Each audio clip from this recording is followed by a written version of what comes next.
Good afternoon. This is your host, John, of the Research Review, creating a platform to connect and inspire. I'm here with another excellent guest today, Jacob. Why don't you tell us a little bit about yourself and your research? Nice to meet you, John. So my name is Jacob Szymanski. I'm a senior exercise science major. So this past summer, I worked in Dr. Jaitner's lab in the MAC Annex, and I participated in this because I wanted to get some summer research done over the summer because I'm going into my senior year. I was like, I need to get some stuff done. Mm-hmm. So I kind of wanted to look up about it. So like how I found out about it, it was kind of funny. I participated in one of their research studies that was going on. It was the bench press and a squat lab. And I was like, I met these really cool people. They're like, hey, this kind of stuff would be interesting for you to do if you'd want to do it. And I was like, okay, yeah, let's try it. And so then I was like, how do I find out about this? And they were like, you should just talk to Dr. Jaitner. And luckily I had a class with him. So I was like, let me try this out. And kind of put it off for a bit of time. And then I literally online in a Google search tab went research Kent State programs, and the SURE, like the Summer Undergraduate Research Experience program popped up.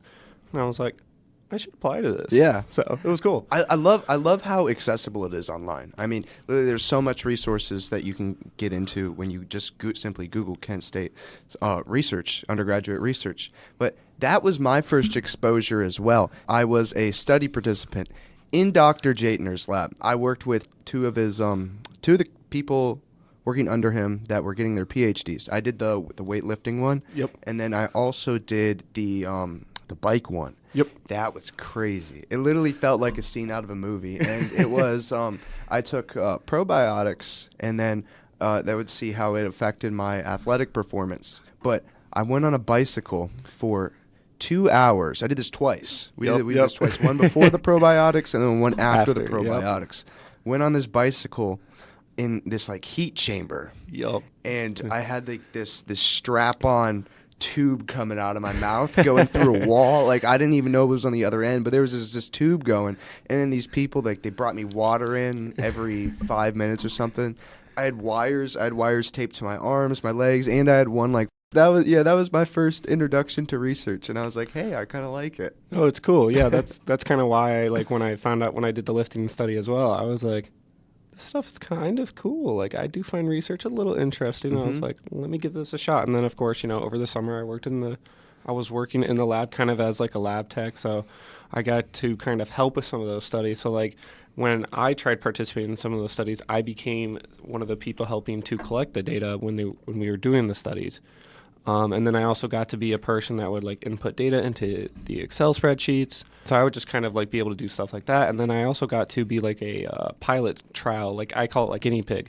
So as they were trying to figure out like, okay, we're about to start this new study, but before we start it, we need to get some parameters set up. So, hey, we're going to have you just go on a bike or be in this chair, do this, do that, whatever it may be. Yeah. And they were like, hey, we're just going to get some of our, as I said, parameters, good, so that when we run this study, it's all good. I was like, so I get to just do something for fun for like an hour and a half, in this. I was like, all right, cool. Yeah. And so sometimes I would come and do that, or, collect the data, or I would just put data into Excel. And honestly, it was pretty cool. And so I also got to get like another experience from it. So through Dr. Jaitner, actually, I found out about a program organization called the NSCA, which is the National Strength and Conditioning Association. I'm familiar, yeah. Yeah, and so I was like, well, what is that? Like, I had no idea what it was. I have heard of like strength and conditioning and stuff like that because I had taken a class of his in the spring before that summer. Yeah. And I was like, well, what is this? And I was talking to him about it. He's like, well, they have this national conference in New Orleans in early July. Uh-huh. He was like, if you're interested, you should go. It might be a little bit more expensive, but through the SURE program. Oh, they covered it through the SURE program? So SURE covered, $250, which is nice. So I wasn't presenting at the conference, but I got to be an attendee kind of travel award. But also through USG, the undergraduate student government, they actually covered pretty much the rest of my fees. Really? Are you part of USG? No, I just had someone said apply to USG, and apply to the USG fund to get money. And funny enough, now two of my friends who are also RAs RNUSD, Yeah. and then one of them met me through, applying for that fund. And That's so crazy. It was awesome. They paid for the entire, like, all my food. So they gave me per diem. They paid for, like, my flight, my Yeah. hotel. Like, it was perfect. So, Did you get to choose the hotel?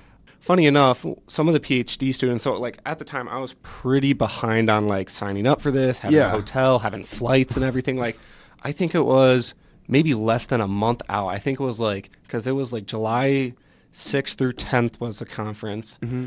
And it was like early June, like mid-June. I was like, I want to go to this. And then I was like, I got 3 weeks left to figure all this out. You did that all in 3 weeks? Yeah. So it was funny. So 2 of the PhD students, I was like, hey, guys, just curious. Are you willing to allow me to stay with you two? So 2 guys, Ryan and Anthony, who are, one of them is Dr. Jaitner's PhD students. Another one is Dr. Kingsley, another person in that lab. Yes. He's one of their students. And so I asked them both, I was like, would you mind if I stayed with you guys and helped you guys split the cost of the hotel more? So they said, yeah, sure, we got no problem with that. So they let me stay in the hotel with them, split the cost. That's sweet. And then, also, like, I got my flight figured out. Like, I asked some of the PhD students for, like, advice, like, when's the best time to, get the flight? Where do you think the best time to go and everything? They gave me some advice. And, yeah, so I got that all figured out. And honestly, that opened, like, the NSCA kind of opened my door for interest in, like, strength and conditioning, some interest in research, and I also just got to meet some cool people, hear some cool talks, and I got to experience, like, New Orleans. It's a pretty cool city, but, like, through the SURE program, I don't think I would have found out about this conference or even this organization, and now it's, like, an organization I know I'm going to be a part of for my rest of my life, and, like, it's awesome. So SURE kind of opened that door, so I'm happy for it. SURE opens many doors, and being as involved as I am, like, with the research at the school, I knew that you could get money if you were going to go to present. But I didn't know you could get funding to attend a conference of your interest. That was the cool part, because Ann Goski, the head of the SURE program. She is the best. The best, by the way. Best, of course, the best. I was like, hey, I'm going to be going to a conference in New Orleans. I'm not presenting, though. Is there a chance I can get money?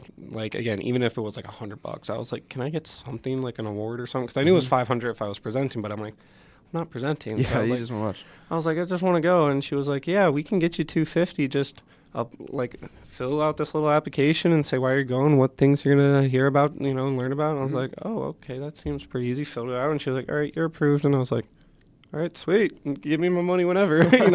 I wasn't like too worried about getting the money later. Like, I didn't get the USG fund or that travel award until after I got back. Yeah. So it was just like, all right, I know I'm getting $250 and then however much left that I had to pay for the rest of the trip. And I was like, that's fine. No worries. I'm as long as I know I get it. Yeah.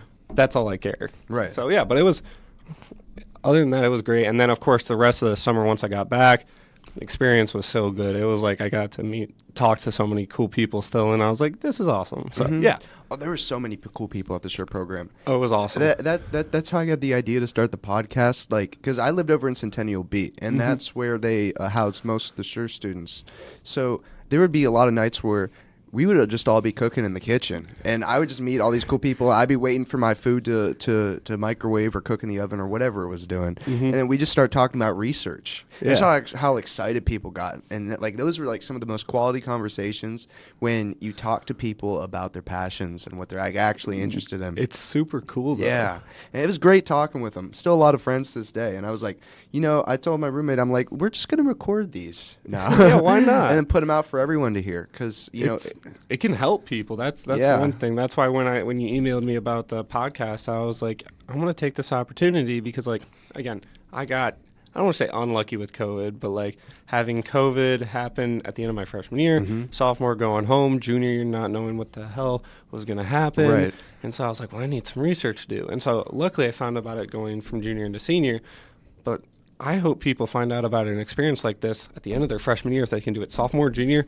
and then who knows what they could do before. Like, they could get a huge experience because they did 2 years of the SURE program, and then through their mentor or something, they get an experience over that last summer, or even they graduate early, get a good experience, whatever it may be. So I think, like, hearing about this is such a great thing. I was like, you need to do stuff early. Like, this is a way to, just get to know your professor. Letter of recommendation is great, but also just getting to learn about what they're doing. Even if it is not an interest for you, you're like, okay, they know who I am. I'm going to have classes with them. They're going to know that I care, and then boom. Yeah. You know, you And never know. Yeah, get to know. You have no idea how far that'll take you getting to know your professors. Because, I mean, 100%. also, too, like, they know people outside of academia that will get you a job. One of my old sociology professors, he knew people within the Fed or the CIA or something like that. The type of people that go to Quantico. He's like, if you want to get into Quantico, he's like, I can help you with that. But it's like, you got to talk to him, you know what I mean? You got to get to know him. Yeah, before that's he your only recommends way. you for something like that. That's the only way, I feel like, especially in any industry, to kind of get your leg up. You know, you can submit an application, do that, but like getting to meet people, and again, as I've heard thousands of times, make those connections. That's the biggest thing. And I'm glad through the Shure program and just everything else, you know, I'm like, yeah, you know what, I think I can make some connections. Yeah, it's all about who you know. And yeah, you will make not only a number of connections through the Shure program, but also high quality connections. These are high talented, high involved people that are really going to be doing stuff now. There's literally, there's one guy, Kyle Rediger, and he's already written a textbook. It's selling textbooks. Oh, he's doing all this stuff. And it's like, even like knowing him now can help certain people get to where they want to be. But I mean, who knows like what he's going to do in the future? And some of these people, Already writing a textbook, yeah. crazy people. I mean, like intelligent people, creative people. But yeah, I think students need to learn about research opportunities as soon as possible. I'm a sophomore right now, and my first experience in research was the Shure program last summer. I said, I'm like, I wish I would have learned about this the first month of freshman year and like started then. Yeah, it's such a good opportunity. I 100%, like, again, you know, found out about it going in my senior year the summer before. It's okay. But I was like, you know what, I'm glad I still did it, because it's even worth it for just one semester. Yeah. Or one, like, summertime. You know? Oh, definitely. You just need that one experience to really open up your mind. Mm-hmm. Of course. You are exercise science, and then what's your concentration? So I have two concentrations. So both my concentrations kind of line up together. So it's pre-physical therapy and exercise physiology. So the future with that kind of is I do want to go to physical therapy school at some point. Didn't get my observation hours, kind of missed out on some of the deadlines. Yeah. But because of the Shure experience and also the NSCA conference, I found an interest in like strength and conditioning and like human performance and like data collection and testing. And I was like, I wonder if I could go be like a part-time strength coach at a college, be a GA, like a grad assistant through that, and then also like get my master's degree in like exercise physiology or human performance. So like work with the team, help do some data testing, be their strength coach, not like be the strength coach, but help with that. So I was like, oh, let's give this a shot for a few years. And then I'm saying like, not saying like, oh, if that doesn't work out, like I know it's going to work out. It's just like do that and then move on to like physical therapy school and then bring those two together. You know? So it's awesome. No, that sounds like an excellent idea. I was considering physical therapy for a while. My ma, she's a PT assistant, and she shows me a lot of like the exercises and stuff, and has helped me when I was back in my prime in high school. I did football, I did track, I did cross country, and she always would help me recover when I got injured. And I remember like my recovery times were a lot better when she was there helping me rather than if I just ignored it and walked on it. And that's 100% the truth. Like that's why I have an interest for that, because like of course anyone's gonna heal from an injury. Like sure, ACL, broken back surgeries, yeah, you're gonna heal from those. But like if you go see someone and they're being consistent with you doing the exercises, you know, pushing yourself, you know, coming in and just caring about getting healthier. One, you're gonna get healthier maybe quicker, but you're also going to come back feeling a lot stronger than before. Yes. And you're going to be past that point you were at before you got injured. So that's why I think like, hey, sure, it may seem like it's scary, but we just don't want people to have to come back in here that much. Like that's the point. Like that's like my mom, she's had a knee surgery before. And at the same time, she didn't do her exercises as well or as much as she should have at home. And I was like, it's probably why you have some she doesn't have pain, but I was like, Yeah. that's probably why there's some slight knee issues from time to time. And I'm like, she can make her own choices, of course, but I'm like, hey, this is an option. Yeah. A lot of people don't really realize, I don't think, that you have a personal accountability after getting out of a surgery or after And it's tough, after an though, injury. because you're It all is. like, I don't want to do anything. So that's why it's like, go to someone just an hour a day for 3 times a week or Right. 2 times a week. Yeah. Can help, But then it's, of course, that time when you're not by them that it's like, oh. Right, that's What do I do? That's when you got that accountability. Yeah. But I mean, as long as you go to them, like they'll tell you, what you need to do at Yeah. home. You just got to do them. And I'm at fault for that totally. No, I totally, I've been there too. When Yeah. I got hurt once in high school, I was like, I got to do some of this stuff at home. No, I'm just gonna sit at home. I was like, am I gonna get on that yoga mat on the ground and lay there, or am I just gonna stay in the bed and lay here? Stay in the bed. Just stay in the- I was like, it's the same Hey, thing. you live and you learn though after Yeah. experiences. So, but yeah, so that's the plan in the future. But it is definitely worth it to take recovery seriously. Oh, 100%. Yeah. 100%.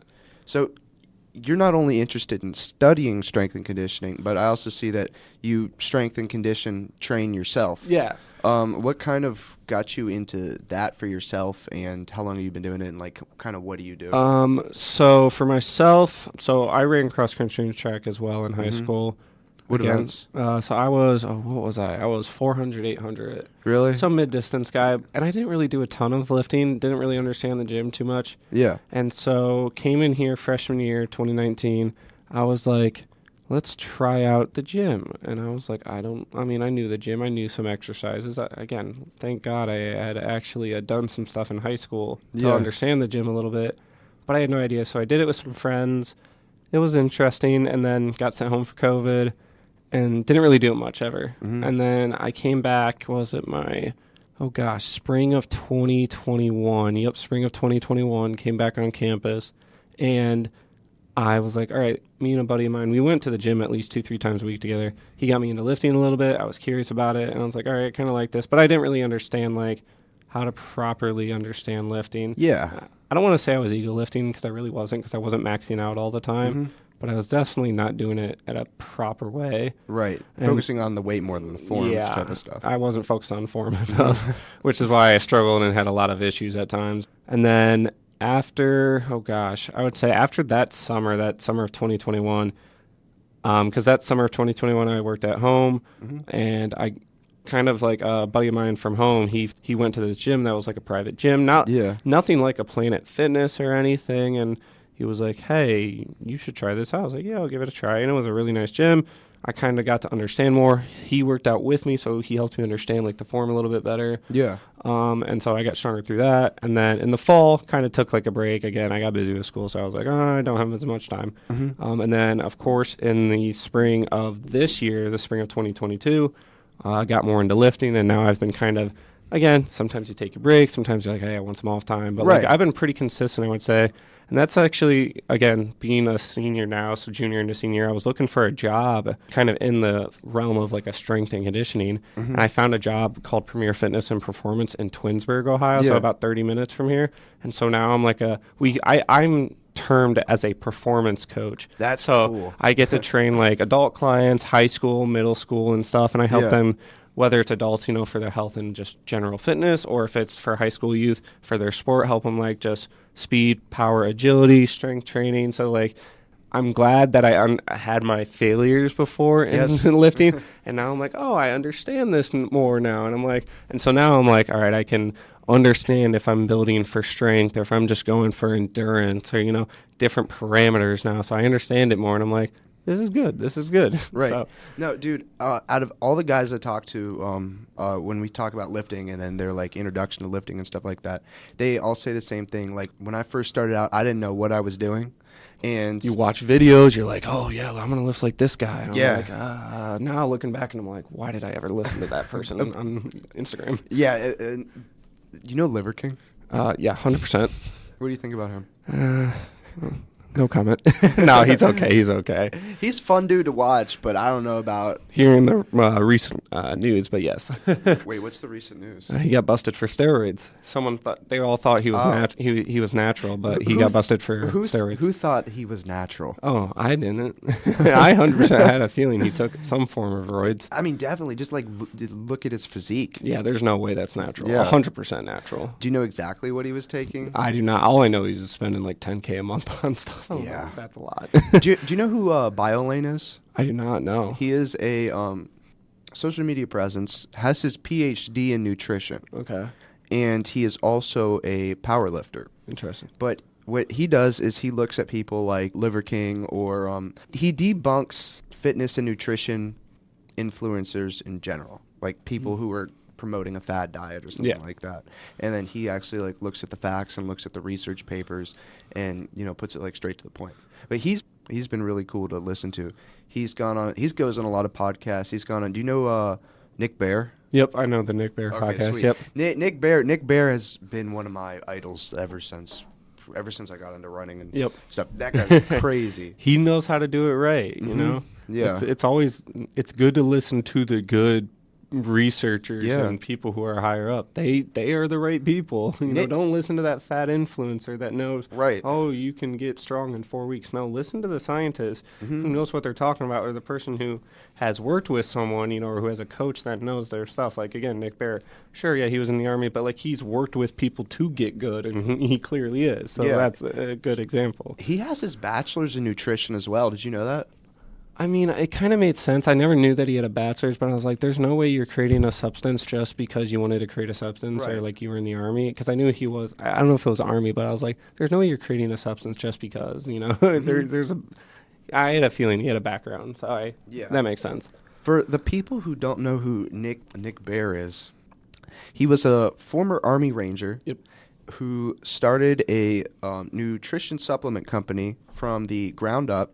It is very funny looking at his like first few commercials because they were so bad, and it makes you like you see where he's come in like 5 years, and it makes you realize like when you're starting something new and then you look at yourself and you're like, I don't know what I'm doing, I'm awful at this. It shows you how far you can go if you just don't give up.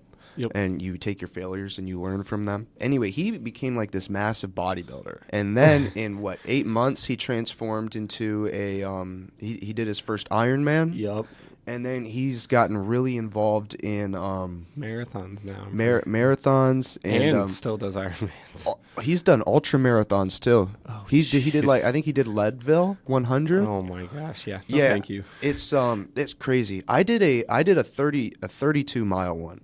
And I like running, right? Yeah, of course. I like running, same. but that was a little too much. That's painful. Yeah, there's a limit. There's got to be a limit. I had a long sit down after that. But I mean, this guy's dedicated. He runs a very successful company down in Austin, Texas, and every single day he'll wake up at like 5 a.m, go start his run of the day, then he'll go to work, and then he'll lift for an hour, 2 hours a day as well. Yeah, and he has a kid.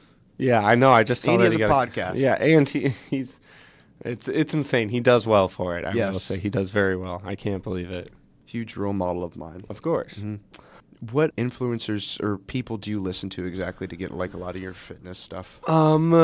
So for myself, one group I follow on Instagram is called Squat University. I don't know if you know much about Squat University. Mm-mm. So I don't know how I found out about them. I must have just been looking at random, like, at the time I was looking for like PT influencers for physical therapy, and then I just like happened to scroll upon them. Now they are more for the rehab kind of, but like they also help with lifting and just proper techniques for stuff. And so I looked into them, and I was like, oh, they're kind of interesting. Another one I kind of follow is, I think they're called the prehab guys. So like instead of rehab, just add a P, so prehab. Yeah. So they help, again, they do exercising, but they also help with like before lifting, after lifting, if you're hurt. So like both those two kind of could call them influencers, but they're a group of people I follow as well that are interesting. Oh, another one I just thought about it's called Rehab 2, like the letter 2, not letter 2, number 2, to perform. So Rehab to Perform, and they do a lot of rehab stuff, but they also do like the idea of like, hey, we have an athlete, he's strengthening now, this is what you want to do to strengthen your lats or strengthen your shoulders or strengthen your back, or, oh, you have issues here, let's rehab like this. So like they just, I don't know, I follow like 3 of their different accounts that they have for like, oh, we have one for students, you know, we have one for just our basic business, and then I'm like, all right, I'm just going to follow everyone, because if I like what they got and they seem very trustworthy, I'm going to follow a lot of accounts, because who knows what I could get information from. Yeah. And someday I could work with them. I have no clue. You can, yeah. I could. When you find a good source, stick with that. I know. That's why I stick with Rehab to Perform, Squat University, and that Prehab guys. They're all like, I follow them on Instagram and on Twitter, because I was like, who knows? You know. Have you ever thought about doing something like that?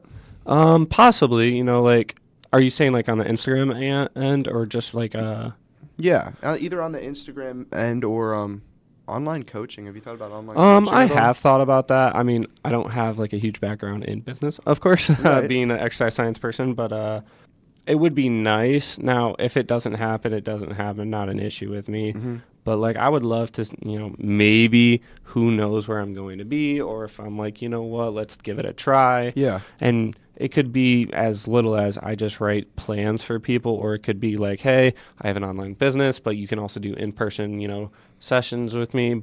I don't know. It's just been an idea, and I'm kind of just let it go in and out of my head of like thoughts and what it could be. But like, so right now it's just kind of in the thinking stage.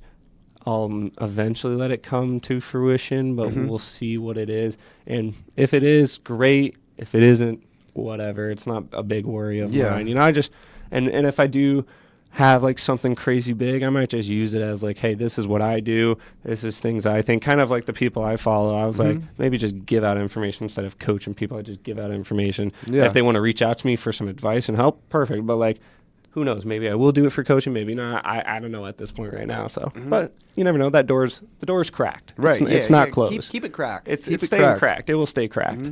But that would honestly be a good way to build clientele, I think, in the beginning, is starting that social media presence. Yeah. Giving that information out, be a reliable source, and then grow that following. Once you get a good enough following and people watching you, and enough people trusting you, then open up that door maybe for online coaching. Yeah, I've seen it happen. I know it could happen, and I never know.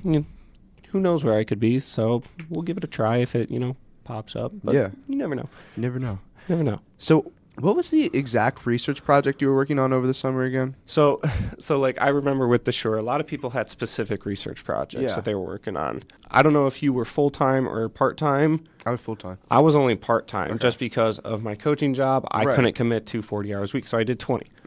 Sometimes I got more than 20, sometimes I got less than 20 just because of how my weeks worked out. Yeah. But so I was never like, this is your research project, this is what you are doing. It was more like, I'm going to be assisting with a lot of projects and everything. So that was like kind of like what I took on and what I kind of looked at. And so then when it came to our Shore presentations that we had, oh gosh, when were those? October? The 3-minute thesis? Yeah, the 3-minute thesis presentations. Those were in October, right? Or November? October, yes. And so when we had those, I was asking Dr. Jatner, my mentor that I worked with, I was like, what do you think, like at the beginning of the semester, I was like, what do you think I should do? Because I was like, I worked with a lot. What do we have, the best data on?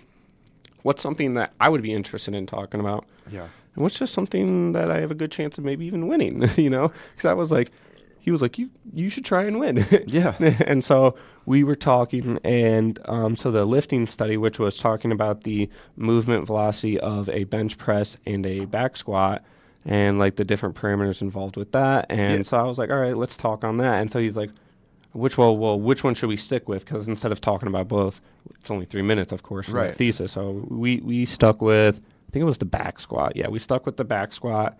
So we talked about how they broke the back squat into 3 different equal segmented thirds, and how the movement velocity was affected in those different thirds of that entire back squat movement during the up phase or the concentric phase, because that kind of means like, so you come down on the back squat, and the minute you stick and then begin that up movement, we looked at that stick to up movement and how the velocity changed as you went up, and, 3 different segments. So that was what I used for my 3-minute thesis.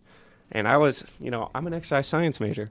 I don't think there was a single exercise science major other than me in the entire Shore program. Really? So when they put me in groups, I was like, all right, let's see where they put me. and they put me with a bunch of biology and psychology people. I know for biology for sure there were like 3 biology people. Yeah. And I was like, yeah, put me here. And I was like, oh no, these people are smart. And man, I was nervous to present for myself because I was like, I want to win. I want to try to get first or second. Because Right. again, there was a little money involved. You're like, you never know. Yeah. Maybe a few $100s wouldn't be bad. But I was like, let's give it a shot. One, it helped with my presenting skills more. Mm-hmm. Oh, yeah. It was great to help with that. But I was like, let me give this a shot, see if I get a chance. And luckily, so my group only had 6 people. So I was like, a lot of less people to worry about that could beat me. But I only have 5 other people to try and beat. That's still tough. And every person has this interesting data. Now, yeah, mine was interesting too, but I was like, oh, wow, they talked this, they talked that. What were some of the projects you were going up against? Oh, gosh. Honestly, don't even remember too well, but some of them were talking about, one of them talked about the menstrual cycle, I think, a little bit. Another one talked about, like, anxiety and depression. Another one talked about something like, maybe it was like the memory process or like, I don't remember entirely. They were all different Some real studies. sciencey stuff. Some real very deep sciencey stuff. And from what I remember is a lot of these people, this is what they worked on in their projects. Right. And so I was like, well, this wasn't really my study though that I worked on. I assisted with it, but this wasn't mine. And some of these people are like, yeah, we are still doing this. I'm still helping with it. We are still finishing this study. I'm like, oh, so this is your study. And so that was the one sad thing. I was like, I didn't get to have a study, but, I needed funding to do some of the studies just because, some people you could choose to do your own stuff. You didn't need to collect, or you didn't need to have all these like, oh, I need funding for this and this and this. I just had to live with that, and that was fine. And so, yeah, going up against those people, I remember, and then at the award ceremony, I was like, all right, let's go second place. Come on, second place. And then they called out who second place was. I forget who she was. And I was like, yeah, I'm not winning. There ain't no way. Because who won second place? I was like, if who I think's first is first, then I'm going to be surprised that the other person who should have won didn't. And but it was an interesting experience nonetheless because I got to hear about other people's, research. And it just was like, all right, I gave myself a shot. And, I'm glad I participated in it. Still wanted to win, of course. Sorry, Dr. Jaitner. I tried. It's okay. I broke the streak. Someone before me, I guess, who was also a SHU student like a year ago or whatever, won first or second. He's like, you got to keep the streak up. I was like, I'll do my best. But, nonetheless, it was fun. And I'm glad I did the experience. And having Dr. Jaitner as a mentor and then I think I know every PhD student in Dr. Jaitner's lab by name, and they know me now. That's so cool. It's That's the like, coolest thing. and it's all good. I'll see how they're doing, and it's like I've participated in 2 of their studies. I'm actually beginning to participate with another one, Anthony Pizzone, who works with Dr. Kingsley.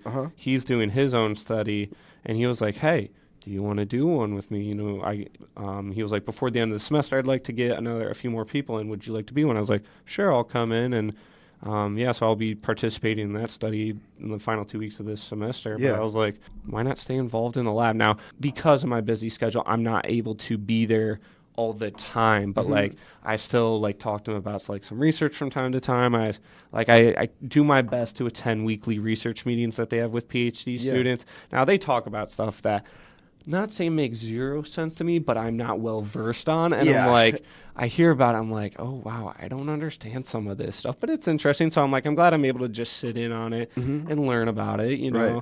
And so it's like, okay, I don't understand this, but it's good to get familiar with it. Yeah, it's just nice. Especially if you're going to be going to PT school and stuff like that. That's the stuff that, it helps to know. There's huge differences between classes in undergrad, the stuff you look at for undergrad, masters, and then PhD. Oh yeah, it's just levels. Getting so deep.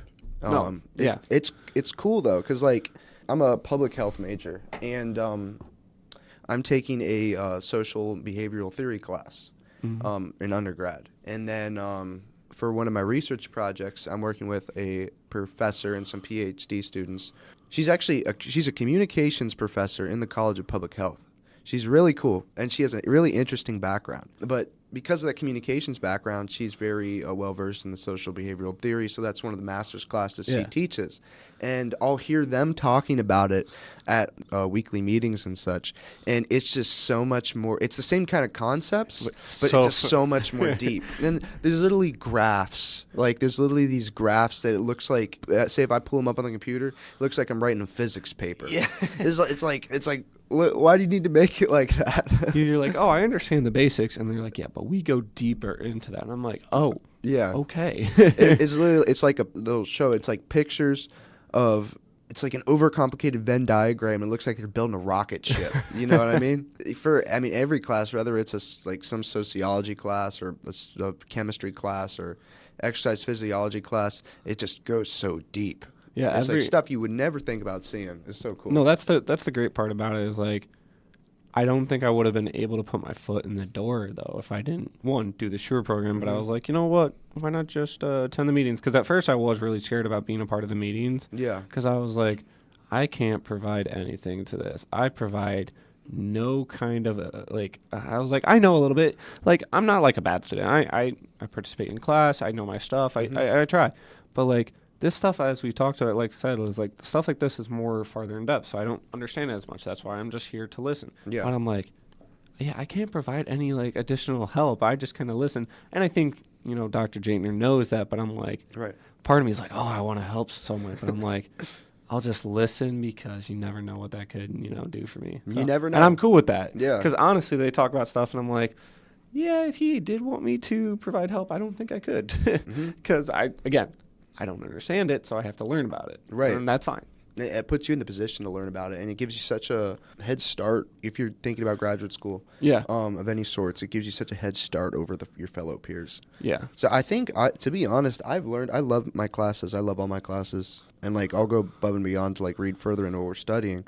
But in terms of lecture, I think I've learned more conversations with the professors I'm working with, the PhD students I'm working with, and having that direct or having that more intimate learning session than sitting inside of a lecture and learning more basic material. Yeah, I agree with that. Like there are times, sometimes I learn stuff from lecture that's important, and I use basis too, but like I will say a lot of the times I've had conversations or through the Sure program or just like little talks with some of the PhD students, I'm like, oh, that's interesting. Oh, you should look into this. Or, oh, we found something interesting out about this. And I look into it. I'm like, I never would have learned about this if it was in the lecture. Right. Not because we wouldn't have talked about it, just because it wasn't prevalent to what we were learning that day, or it's just not part of the class. So, yeah. Yeah. Gee, this is something I just thought of when you were talking about how you were sitting and you're kind of like, you said you didn't have anything to add. Going into research, did you think it was intimidating? Like, were you kind of scared at first? Like doing the Sure program or being in those research meetings? Just getting involved in the research scene in general. I will say it was a little intimidating just because, like, one, I'm going into my senior year and I know people who were like, oh, yeah, I've been involved in the program before for like 2 years, 3 years. And I was like, well, especially through the Sure program when I attended that first luncheon and hearing how people, oh, this is my second year. I did this and this last year. And I'm like, I'm a part-time guy only doing about 20 hours a week, and I'm not even doing my own studies, which doesn't mean I can't do a lot of help with research. But I was like, oh, wow. I was a little worried. I was like, this is not what I was expecting at first. Luckily, it was not what I was expecting at first, but I was like, oh man, this is a little worrisome. Just because I thought I'm supposed to be at this level, but I don't have the time to commit to it because I had an outside job. But also because I was like, I don't know what I'm going to be able to do with that. So luckily I just kept an open mind about it and was like, hey, you never know what could happen. And of course my opportunity through going to that conference in New Orleans was kind of my, like, hey, this is, my quote-unquote big breakout. This is my opportunity, not really an opportunity, but in a way just like, hey, I can meet some people, find interest, and I did. Yeah. And so I was like, you know what? I'm not as intimidated by research anymore. You know, as long as it's nothing that, you know, is going to freak me out or anything, I'll participate in research. That's why I said I was like, I'm going to be helping with some research, you know, being a participant. And I was like, you know what, why not? You know, like whenever they're like, hey, we're about to start a study, would you like to be a part of it? I'm like, how can I help? I'm like, because one, it's like, one, they get to know me more. Two, they get to see that I care enough about it. So I'm like, why not? Give me a shot, you know? Let's see if I, you know, get you some good data. You know, I always say like, hey, I'm a pretty in shape guy. Let me get you some good data for you guys, you know, to make your study look good, you know? Yeah. that's the I will say that's the only, like the entire, I never did the study entirety. Yeah. But that's the only downside to that study. Truthfully. Like I could have done everything else. But, like, again, I didn't pass the preliminary trials, which is okay. I was fine with that. And so, but, like, nonetheless, though, I was like, you know what, that's a good experience because I got to learn about that. And then through the bench press and back squat study that we had going on, like that study. And then, of course, just different studies. Like, I hope in the spring as well, they have more studies going on. And they're like, would you want to be a participant? Would you want to help with it? Would you want to try it? And I was like, sure, why not? And I was like, I'll give a shot with it. You know, who knows? Again, they could tell me about something cool, or I just get to be that subject number 4 on that study that, you know, when they publish the paper, you know, that's my hope is like, since we both did the lifting study, I hope like whichever subject number I am, I forget which one I am. I asked them one time, like, which one am I? You know, I'm just curious. So I'm curious when that publishes to see if my numbers are, they talk about or something. You know, that'd be cool. It'd be like this guy. They're like, subject number, blah, blah, blah. I had these numbers. And I'm like, oh, hey, that was me. Even though no one other than me and the PhD students are going to know that was me, you know. But, you know, just kind of like seeing like I was a part of this study. Or it becomes like a study I participate in someday could be a big study that reveals some information. Or maybe I get to I would love to get my name published someday on some papers, you know, be like, hey, even though if I was just like a grad assistant on it, I'd be like, hey, I participated in this. I'm a crucial part, so that'd be cool. Who knows? But you know, time will tell. No, I want to figure out what my subject number was for the weightlifting study. I have it written down for the bike study. Okay. Because I am interested in that. That was probably one of the hardest physical things I've ever done was that bike study. I mean, like 90 minutes in the heat. Yeah. Like I said, felt like I was in a movie. There was literally like sweat, like head to toe. I was in beads of sweat. Like I was literally just dripping, and like they had to bring in that water every 5 minutes because like I would literally just like dry out like a raisin or something if I didn't have fluids going in me constantly. You know? No, it was a good workout though. I bet a good 90-minute workout. You know, like, yeah, you know what? That's my workout for the day. You know, my workout for the week. Honestly, yeah, of course. You know, but no, it's. Studies like this, being in this field, are very nice for me because it's like I get to literally work out for a study. Right. This is kind of cool. Like, so with the lifting one, I got to find out what my max bench and squat were at the time, which I did a lot better on my squat than I thought I did. I was like, I'm actually pretty good. I was like, all right, like my training's actually helping. So I was like, if for anyone who's just interested in it, it's like, I'll help out with the study. But if you're someone who's lifting and you're like, I don't know what my, you know, max, you know, bench or squat is or what, here's a study, try it out. Yeah. If you're just wanting to help, and again, it's not really that much time commitment for that one. Personally, it was a preliminary session to find out what your maxes were, and then it was 2 sessions where you did it at certain percentages of your max, you know, bench and squat. Right. After that, it's not that much time commitment. I think in total it was maybe 2.5, 3 hours, and it was 3 days though. Like, it's not that much time commitment. Yeah. I'm glad to have been able to do it because I was like, oh, this is where I'm at, and so now I know how to train properly for myself. So I was like, yeah, it was just cool because I got to lift for fun. I got to lift to do research. So. Yeah, and it's cool to be a part of something like this too. Now, since I've started doing research and stuff, every time I get the opportunity to, I will participate. Well, not every time, but when you read about it and you're like, all right, I'll give it a shot. If you like, okay, like what are the parameters of this study? And you're like, I could do this, you know. But like I walked into biology class and they asked for participants to take like a survey, and then they're doing interviews with students. I signed up for one. I have it today actually, and it's I'm doing a 15-minute phone call on why I think it's valuable to learn about evolution in college. Okay. Yeah. And I was like, why not? You know? Yeah, of course. I get a $5 Starbucks gift card for 15 minutes. Hey, Why not? Why that's not do it, that's you know some what I mean? free money right there. Yeah. That's 20 an hour right there, technically. If you're Technically. why not? Yeah, I mean, hey, why not get paid for doing something fun or something easy? Like, again, you did the biking study, you completed it, you got $500 in Target gift cards. Yeah. You know, like, I got to ask them again. I'm not sure if they're still doing that study or if they've completed and now they're just getting all their data collected and worked out correctly. But, like, some of these studies do pay, whether it is $500 or it's $10. Like the one I told you about that I'm going to be doing here with Anthony Pizzone through Dr. Kingsley's lab. Yeah. Like, I'm going to get a $10 Chipotle gift card when I complete it. That's good. I love Chipotle. Right. So I'm like, wait a minute. You're telling me I get to lift 2 days a week, or not 2 days a week, but 2 times. Right. And I'm like, yeah, I'll do this. I'll get a $10 Chipotle gift card. One, I get to help you with your research, and I get to lift and get the food. And you get all right, to eat. I'm cool. I like this. So yeah. No, it's definitely the coolest thing. So you said you did want to continue doing research. I mean, afterwards? Yeah, who knows where that may take me, whether it is like, I don't think I'm at a level of understanding to create my own research personally, just because I'm not one to want to go look at a ton of studies and this and that and then Right. like have to write up abstracts and all. But I definitely would be someone who could help someone. Like, again, I'd love to get my name published on a paper, but I don't want to be the head of that paper. But again, I'd be willing to help with people's studies. So like, I think in grad school, for me personally, I would love to be able to be like, hey, I got my name published on 3 papers. These were none of my studies, but I assisted with them heavily. Like, I helped them look up research. I helped them collect the data.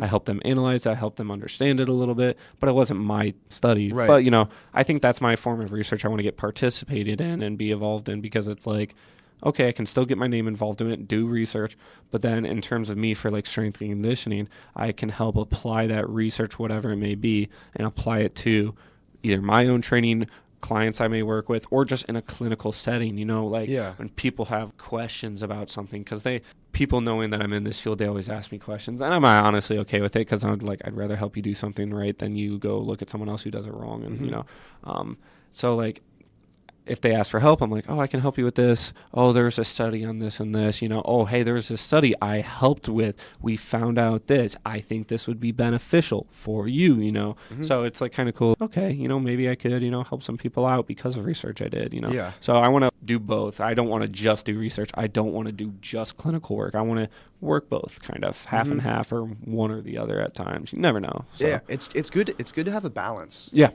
Right now, I'm on the fence between either want to get. I really like the research field. I came in as public health with a pre-medical concentration, though. Yep.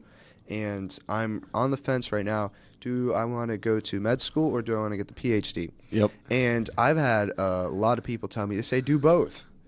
That's a lot of schooling. That is a lot of schooling. I said, I don't know about that. But I don't think I'm going to do that. But if you do get that combination, it is very cool, because typically about 30% of your time is spent practicing and 70% of your time is spent doing research. So the majority of your work is research. And a lot of times when you are practicing, you're pretty much just applying your methods. Yeah, and seeing if it works. That's just how it is. Yeah, but Which you is get cool. paid the salary of a doctor still. Well, that's pretty good. So you would definitely recommend doing undergraduate research for fellow students? 100%. I think, again, whether you were like me and you only had 1 summer left before your senior year to get it done, do it.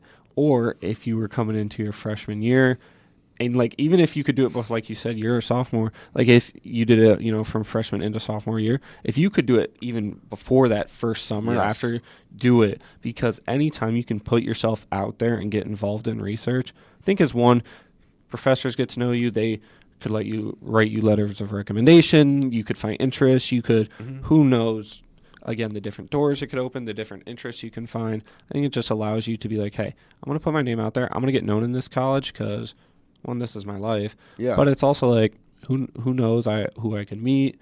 And I just think it's a valuable thing to have. Now, if research isn't your thing, that's fine. But find a way to get involved in your program in some way, whether it is through research, through working in something, whatever it may be. But like, give research a try, because it truthfully, whether it opens a door for the research or opens the door to something else, try it. Because trust me, I guarantee you every person who's worked in research has also worked in a different field that they tried, but they didn't like, but then they found research through that. Yeah. So it's like, you could not do research for your life. But because you started doing it, it helped you find something that you are going to do. So Right. I think it's valuable. Yeah. Now, how do you think, after finding research, how do you think it's helped you as a person? It's helped me to better wait to like apply research. And what I mean by that is like, so if I read a study and I'm like, okay, this is interesting, or if someone tells me something that they think is right, you know, whether it comes to the realm of strength and conditioning or exercising or whatever it may be, I'm like, okay, where'd you find that? And they're like, oh, I looked it up online. I'm like, okay, where? Oh, menshealth.com. Ah, right. Like, you know, let me, what kind of stuff do I know? What kind of, like, through that organization that I'm a part of, like, what do they say? Right. You know, it's like, let me go to my trusted facts, kind of. So it allows me to not just believe 100% what someone says. Now, if I know someone is a trusted source and they say something, then I'm like, all right, what kind of research did you do? Or, you know, what research did you read? And then it gets me to, like, find interest in other stuff. Like, I know Dr. Janer, funny enough, actually, in our one of our last lectures in class, he was talking about a book called The Sports Gene, and it talks a little bit about like exercising and the physiology behind some stuff. And I don't remember entirely what he talked about, but I was like, that just sounds interesting. Like he talked about it for like 30 seconds. I was like, this sounds interesting. Yeah. So funny enough, went on Amazon literally later that day and bought the book, and I think it's going to be here this weekend, actually. And Really? It's going to arrive for me. So It's going to be sweet. So I'm like, I'm going to tell him, like, hey, I actually got that book, and I was like, I'm going to read it over the winter break because I want to learn it. Like, who knows what I could find out about it. So it's like, so I think research can also just help open doors for yourself. Like, let me just look up some stuff by myself. It's not like I'm doing own personal research, but I'm not like I could apply it to myself. I could apply it to other people, or I could use it if I'm actually in a research program setting. I'm like, hey, I read something about this through this book or through this study. Yeah. You know, I'm like, hey, is this something we could apply? Is this something to think about when we're talking about something specific? You never know. So I'm like, it just was like, hey, I might know stuff, you know? It just gets you to be more knowledgeable about the career and the field you are in. And I'm like, I'm glad that I will say the Shure program set me up to understand, like, don't just be that guy that watches YouTube videos, this, that, or reads like the menshealth.com kind of thing. It's like, actually, let's focus up a little bit and try to look at the trusted sources, you know? And I'm like, because they're truthful and they know what they're talking about and they have backed data, research, and everything. I'm like, yeah, let's go with that. Yeah, it teaches you how to get things from a credible source and like actually, it teaches you to pay attention from where you're getting your information at. 100%. Jacob, if you had one more message to share with the world, what would that be? Oh, wow. Put me on the spot right here. The most important question. Okay, it's something that I've learned from my coaching job that I kind of want to apply to my life. You have to do what you hate to be great at what you love. You have to do what you hate to be great at what you love. Yes. So pretty much that means, like, if I don't like something, I have to continue to do it because it's going to help me when I love to do what I want to do, you know? Yeah. So, yeah, apply that to whatever setting you're in. I like that. You don't feel like studying. Yeah. You don't feel like sitting in front of a computer all day, every day, but you want an A? Yeah, you want to do well in school? Do you want to get into grad school, or do you want to get that job? You never know. Exactly. Well, Jacob, it's been awesome having you on the show. Thank you for having me. This has been one of the best combos, honestly. Like, you're welcome back anytime. Just much shoot me a appreciated. text whenever you find time. I know we're both RAs and busy people. Yeah, but you're definitely welcome back anytime. I'd be more than happy to have you. Thank you so much, man. Appreciated. Yeah. Again, this is your host, John, of the Research Review, creating a platform to inspire. Peace out.